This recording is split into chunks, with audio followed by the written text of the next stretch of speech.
Welcome back everyone. Today we continue with the next part of this series called What If Future Gohan Was Never Killed by the Androids? Let's aim for 350 likes on this one. Also, don't forget to leave a comment letting me know if you've enjoyed the series so far. With that, let's begin.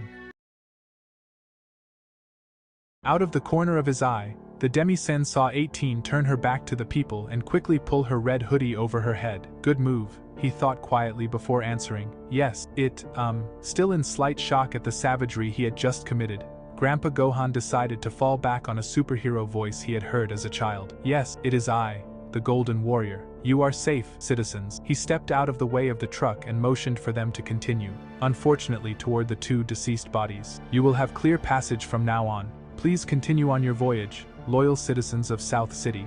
They all gave quick glances to each other before they started to re-enter the van, slowly climbing in through the sides. As they entered, Grandpa Gohan caught a few eyes taking suspicious glances at 18, but if anyone suspected anything, they kept it to themselves as the car started. The two rivals watched in silence as the car slowly drove away, bouncing slightly as they ran over the bodies. You sounded like a damn idiot, 18 quickly said. Shut up, Grandpa Gohan snapped back before launching himself into the air, all the while reimagining the killing spree he had just committed and was sure to duplicate, as there were still more than 1,000 invaders left in the city. It's like, somehow therapeutic. Shut up, Gohan, you're being an idiot. He immediately dismissed the thought, but it continued to hang at the back of his mind as he relished in the sound of cracking the alien's neck with only his fingers. Queen Cold. What's happening down there? She shouted angrily, wondering why her troops were still being eliminated after the neutralization of the androids. A soldier to her right, sitting at his station, responded, It seems that Son Gohan has been revived. What? She screamed, livid, before taking a few deep, calming breaths and relaxing into her chair. She let out a sigh before saying politely, Excuse me, I was under the impression that the Senzu beans were taken care of. It appears that there was still one left. He and the female cyborg are currently clearing out our southern squadron, the desk clerk said calmly, hiding his nervousness as he could see the look of pure fury etched on Queen Cold's face. I must remember to have the team responsible for killing that damn cat dismissed for doing such a sloppy job. She tilted her head back in a scowl and stared at the dome-like glass ceiling curving to the front of the ship. The glass allowed her to stare at the vast stars of space, which had seemed like a wonderful idea to install at the time, but now she felt trapped and helpless. She wanted to fight, to destroy, and most of all, kill Son Gohan. Of course, that's not without a small token to take back home beforehand. Before she could get to that, she needed to check on a few things. She brought her head back to its normal position and stared at the workers in front of her, each with their backs turned to their command station. 5 generals in total, each commanding different sections of her army, with her being the commander of them. She scanned each one of them, each successfully doing their jobs until she rested her eyes on the center commander, the one who was losing the southern squadron. Excuse me, Ganu? Queen Cold said kindly. At her words, the general nearly jumped out of his seat. Nervously, he said, Yes, Queen Cold? What are you doing to retaliate against both the cyborg and the Sen? He took a deep breath before saying, I've ordered the troops to capture rather than kill the humans from now on. From what I've seen over the previous months, the Saiyan highly values these creatures. I'm guessing that we can use them as leverage against him. The battle strategy will remain that of stealth among the structures, so that we may reduce casualties. Do they not simply destroy the structures when your troops hide in them? The queen asked menacingly. Correct, my queen, but I've noticed that they will not attack a building while there is a human inside. Again, the Saiyan values these humans very much, which is why I've instructed that the troops only seek cover if they also have a human captured. I'm not sure how the Sen can sense the humans, but I believe we can use it to our advantage. She allowed a deathly quiet to take the room, knowing that General Ganu desperately wanted a response for his battle strategy. She let him fester for a few more seconds before pleasantly saying, Excellent work, Ganu. I would expect nothing less of you. She watched, amused, as he slumped in his chair in relief before righting his posture and immediately returning to command. She loved toying with her generals as they were well aware of the consequences of failure. Most of her commands involving dismissing a rogue or incompetent soldier went through them. Of course, I wouldn't kill my generals due to Gohan's appearance. I wouldn't expect any of them to be able to handle the threat of a Super Saiyan. We've planned for one though. I'm sad that we couldn't fully take advantage of Gohan's injury, but no matter, as he will be defeated. Gelid, she shouted suddenly, referring to the Ice-Jin to her right who served as her most loyal and strongest bodyguard. Yes, my queen? He said obediently. I wish to fight, she said calmly. The younger Ice Jin's reaction was one of panic. Ma'am, that is not a good idea in any sense. Even in my ultimate form, I would be weaker than the Super Saiyan. She laughed at his panic before slowly saying reassuringly, no, your worry is unneeded. We will be using the suits. Oh, he said as he regained his composure. I see. Should I gather the other Ice Jins? I believe that we will need the entire group for this fight to succeed. Yes, gather the other two. With their help, our success should be assured. Gelid only nodded before walking away, quickly exiting the control room. I swear, she thought to herself, he reminds me so much of Cooler, so serious and obedient. And he even looks a lot like Cooler, though the purple has been replaced by blue. So young. Queen Cold sighed deeply as she stared down at her purple legs. Despite her efforts to maintain a fit physique, age had left its mark in the form of wrinkles on her skin. She reached up to touch her cheeks, tracing the bags under her eyes and the subtle bumps of aging skin. Finally, her hands dropped back to her lap, where they nervously fiddled with each other, a habit she had whenever she contemplated her age. Death was a familiar concept among Ice Jins due to their constant competitiveness, and birth was equally uncommon. Ice Jins never stayed in groups of more than 3, as their desire for superiority and dominance would lead to inevitable conflict. Fights would break out, usually resulting in only one victor or one survivor, depending on how one looked at it. Cowardice was not an option. Those who turned and fled were often murdered by their fellow Ice Jins. Her mind wandered back to the first full-scale battle among Ice Jins she had participated in. It had been a brutal conflict within her own family, involving her parents, grandparents, herself, and her brother in an all-out war. She had been very young at the time, barely mastering her 3rd form, while the rest of her family fought in their 4th forms. Her father had even broken past Cooler's wall and reached an unknown 5th form. She survived only because her brother, feeling pity for her, allowed them to join forces. They decided to let their grandparents and parents fight and tire themselves out, settling seemingly lifelong feuds in a battle to the death. The first to fall was Mother, Queen Cold whispered, her voice tinged with pain. She vividly remembered how her grandmother had brutally crushed her mother's head between her palms. This violent act forced her father to transform into his 5th form, something he had been reluctant to do due to the loss of control it entailed. He had feared harming his children in this state. He was right to be afraid, Queen Cold thought bitterly. After finishing off the 2 elder Ice Jins, her father turned his rage on her and her brother. His blind fury from losing their mother pushed him far over the edge. He no longer wished their bloodline to continue if he had to live in solitude. Queen Cold's memories shifted to her brother. He had been a gifted fighter, holding his own even when the power scales were against him. The battle was fierce, and she only survived by dodging and fleeing, trying to stay out of the way. Her brother fought valiantly, using their father's injuries from the previous fight to his advantage. Queen Cold remembered the end of the fight vividly. Her father's back was finally turned, presenting her with an opportunity she couldn't pass up. With a determined expression, she lifted her hand flat and horizontally above her head.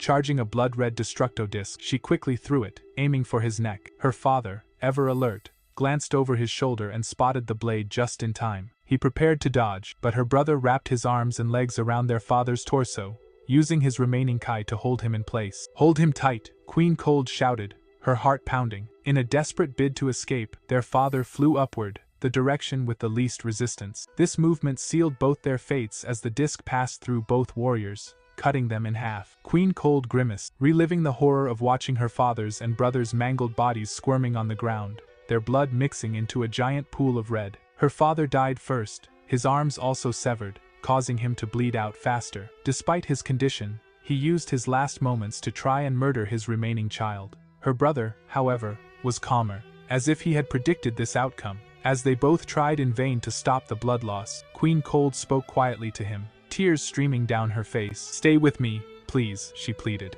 Her brother, the only family member who had ever shown her genuine care, spoke calming words to her. In a family that saw emotions as a weakness, he had been her only source of comfort. He passed away after a few minutes, as she cradled him. Despite his initial resistance to the gesture, wanting to die as a warrior, he eventually embraced her, allowing her the solace she desperately needed. Queen Cold collected herself as the memory ended. She couldn't afford to get lost in the past. Her generals were watching. "I can't get lost in memories like that," she reminded herself. "They'll think my mind is slipping." She glanced at her generals, noticing a few stealing glances at her while she was lost in thought. "Have something to get off your chest?" she asked pleasantly, though her words carried a hidden threat. The couple who had been staring quickly whipped their heads back towards their screens. "No, Queen Cold," they replied hastily. "Good," she responded, her voice icy and firm.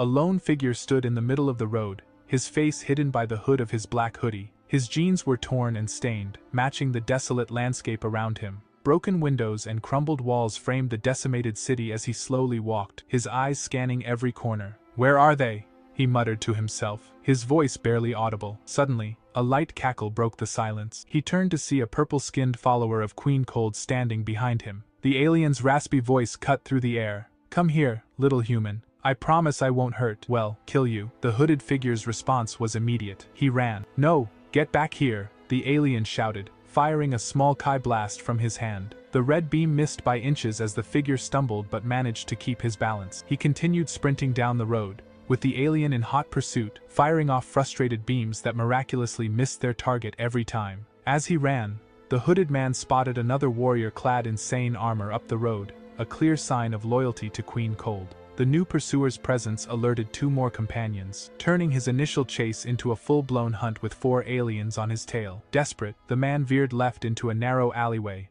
hoping to slow them down since only one could fit at a time. At the other end of the alley, he paused briefly to see if they were still following. Sure enough, the purple alien emerged, squeezing through the tight space and firing off lasers as he did. "Good," the man whispered, satisfied with the strategy. Without wasting a moment, he continued his run, heading toward a large restaurant. He dashed through the parking lot and burst through the front doors, only to find 2 more aliens waiting inside. They spotted him instantly and chased him back out the double doors. As he fled, he noticed 3 beaten and collapsed bodies at the corner of the restaurant. The only sign of life was the faint rise and fall of their chests. "Look at those bruises. It must be painful to even breathe," he thought, anger boiling inside him. Glancing back, he saw the 6 aliens still trying to catch him, some flying and others running. The Kai blasts were getting harder to dodge, creating explosions all around him. "Bastards!" he hissed under his breath. He knew he had to find 2 more of Queen Cold's followers before he could end this chase. Using a signpost to pivot, he turned right and aimed for a department store up ahead. He ran through the parking lot, but a blast hit his back, sending him sprawling to the ground. He cried out in pain but quickly scrambled to his feet, determination pushing him forward. "Have to make it look convincing," he thought, pushing through the pain and heading for the store's doors, the aliens now dangerously close behind him. He burst through the automatic doors, his desperate dash causing them to slam open with a loud clang. He ran to the back of the store, catching the attention of 3 more of Queen Cold's followers, who were busy rummaging through the strange goods. One alien, who had been gagging on a bar of soap, spotted the hooded figure and leapt to his feet, eager to add another human to his growing collection. Their stiff bodies lay in a corner, only one of them still showing signs of life. "Scum," he thought angrily. "These monsters are going to pay. The group is big enough. Time to end this." He stopped his sprint, standing still as the 9 aliens surrounded him, their hands outstretched menacingly. Sweat dripped down the purple cheek of the original pursuer. "Nowhere to run, puny human. Time to surrender. No more games." The hooded figure gave the faintest nod and fell to his knees, placing his right hand on top of his head while his other arm stayed limp in his pocket. "Get your other hand up too. We won't tolerate any disobedience," shouted a larger, red-skinned alien with long white hair flowing down his back. The hooded figure chuckled lightly, looking down so his hood covered his face even more. In a calm voice, he said, "Sorry, I can't." He wiggled his left shoulder, causing the black sleeve to slide out from the pocket, revealing nothing. "He's mutilated. He doesn't have an arm," one of the aliens said calmly as he approached the man. "Wrong move," Gohan thought, locking eyes with the alien. "You're the one who killed those people in the corner." He sprang into action, flaring his Kai to deflect any incoming blast. As he rose, he delivered a powerful uppercut to the alien's chin, sending the head flying and exploding against the roof. He stood menacingly over the limp body before turning his attention to the remaining 8. One fighter whispered to another, and the rest immediately activated their scouters. Gohan enjoyed their terror as each scouter exploded from the energy he was exerting. I don't understand. His power level was just 2 a minute ago," screamed a panicked fighter, taking shaky steps back towards the doors. "You don't need to understand," Gohan said darkly, lifting his hand and preparing a scatter shot. "You just need to die." Energy exploded from his fingertips, and 5 beams shot through their targets. As the bodies fell, the remaining 3 aliens stared at Gohan in fear before dropping to their knees, begging for mercy. Gohan frowned at their cowardly action. He took long strides until he was standing in front of the rightmost alien. Mimicking 18, he shaped his fingers like a pistol and pressed his index finger sharply to the alien's red forehead. "You want mercy, huh?" he asked in a voice barely audible, his rage momentarily suppressed. The weeping warrior quickly nodded, trembling. All right, you want mercy. Let's hear about how many humans you've spared. Let's see how much mercy you have yourself, Gohan continued, his voice icy. The alien hesitated before babbling. I've spared them all, sir. I have yet to kill a single. Liar, Gohan shouted, firing a beam of energy through the alien's skull. The lifeless body crumpled to the ground. He moved on to the next alien, who was shaking even more. How many people have you killed today? Gohan asked calmly. I didn't keep count, sir, the alien said quietly, his fate sealed in his eyes. Murderer, Gohan said simply before firing another beam through the alien's head. He moved to the last alien. Before Gohan could say anything, the whimpering warrior spoke up.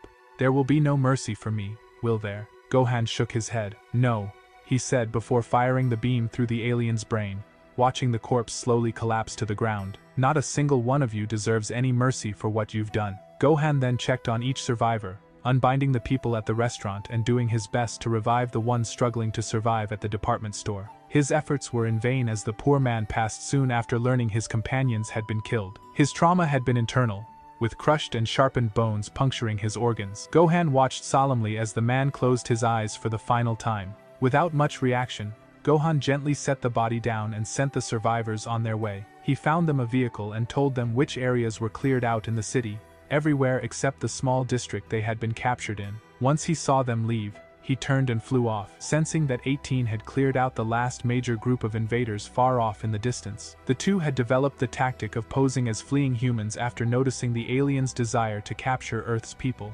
Initially, they dismissed the tactic because it took too long to round up a large enough group, but when they realized that hostages were killed the moment Gohan was seen, they knew a disguise was necessary. Even with the disguises, hostages were immediately threatened and killed if either of them were caught flying or doing anything superhuman. Thus, they began the tactic of running away, resulting in the least amount of casualties. 18 tended to kill the pursuing aliens right away. The moment the creatures left their hostages, they were slain. Gohan, however, always tried to gather a group before granting them death. Something about killing so many at a time pleased him. His thoughts wandered as he decided on his next course of action. Finally, South City was cleared. Gohan could feel a sense of accomplishment and relief. Now we can move on, he thought. But his thoughts were interrupted by a familiar burst of Kai far off near Pepper Town. There it is again. Every now and then, during his previous fights, he would sense all of his friends fighting off in Pepper Town. The sensation was strange and unsettling since they were all dead. He had no idea how he sensed it or what he was sensing,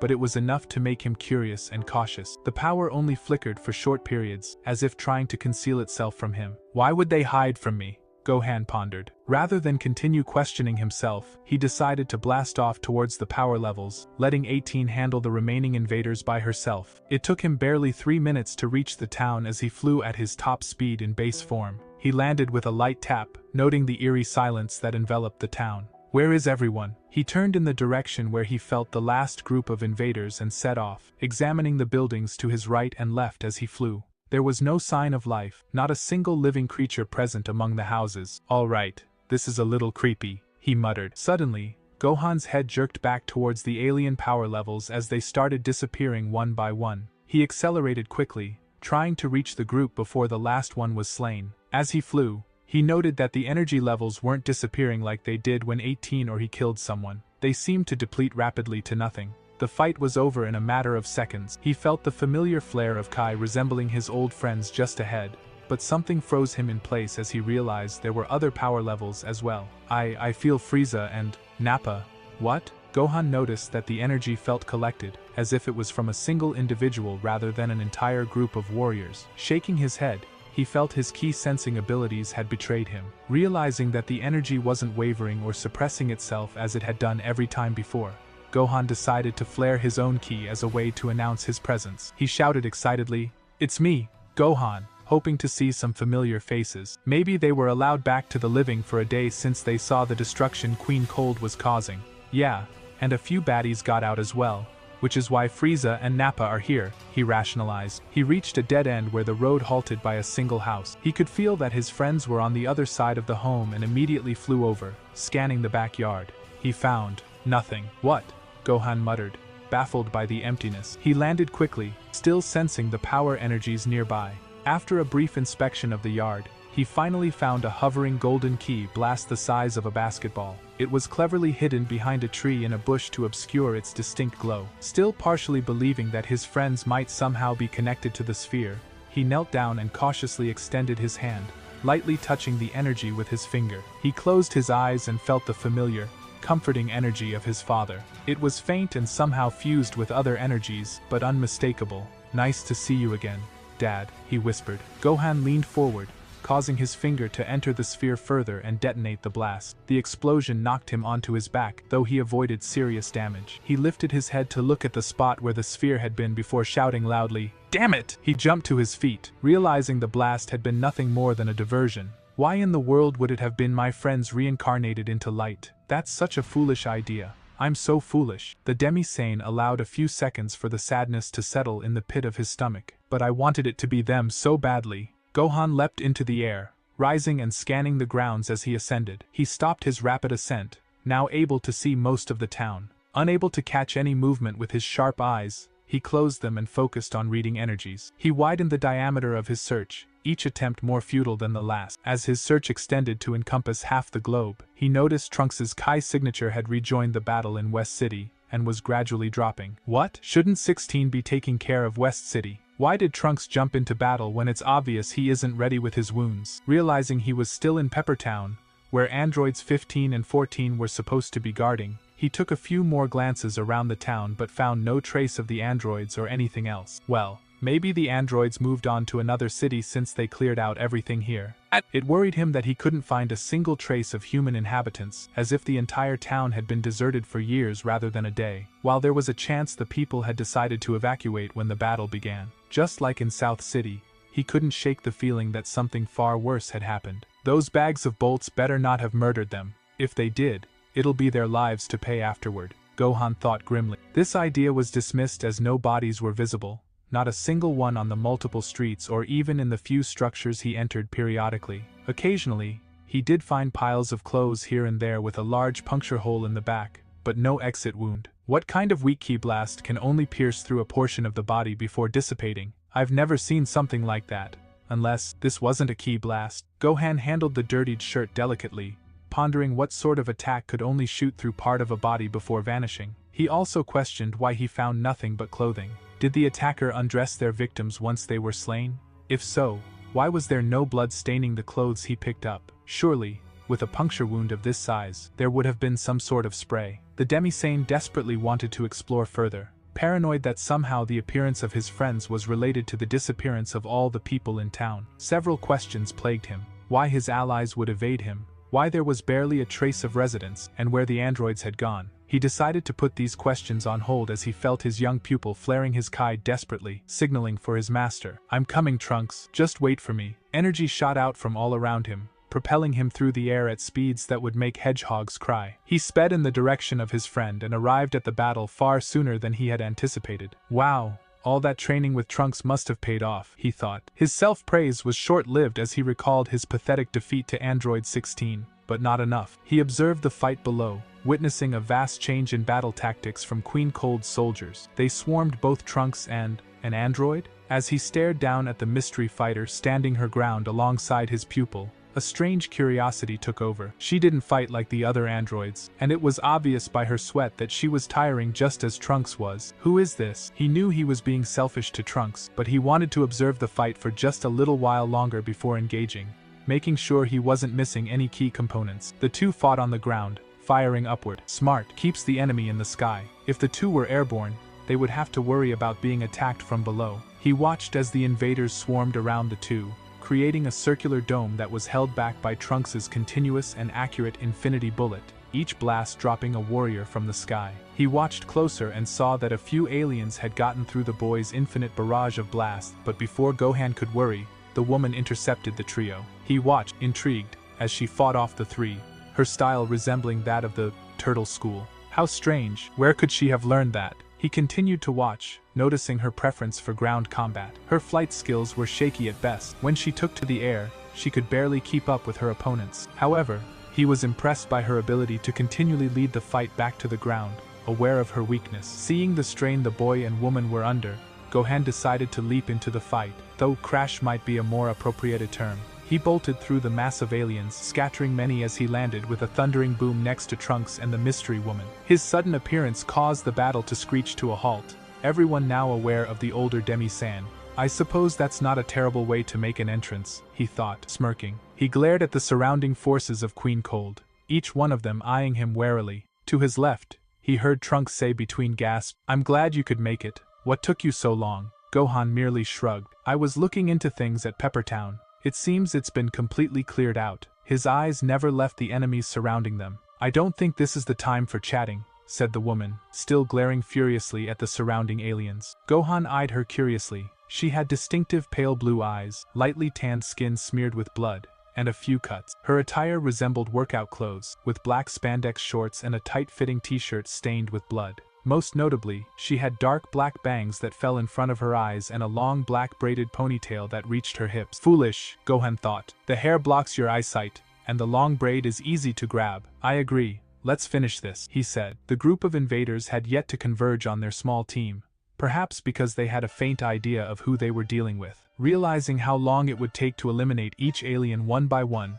Gohan started scanning the buildings surrounding them, assessing the potential damage from his blast radius. To his surprise, the buildings around the small battle were already leveled. He smiled. "Makes sense. This fight has probably been going on for some time, judging by how tired these two are, along with the fact that these creatures don't value our homes much." He reached out and grabbed Trunks' hand, transferring a small portion of his energy to the gasping Demi-Sane. Trunks stared at him, confused. "What are you doing?" he asked. "Put up a barrier around you and her. I'm going to end this," Gohan grinned. Trunks nodded, reflecting Gohan's smile as he held the woman's hand and erected the shield he had been taught long ago. The woman seemed mystified by the clear half-circle surrounding the two, carefully touching the walls as she stared up with childlike wonder. Gohan laughed lightly at her reaction before turning his attention back to the army of invaders swarming around them, clearly antsy. He wondered why the army hadn't attacked already but assumed they had received some sort of message that held them back. That's it for this episode, guys. If you've watched to the end, then that may be an indication that you enjoy the episode, so please drop a like so the video could reach more people. See you in the next episode. Take care.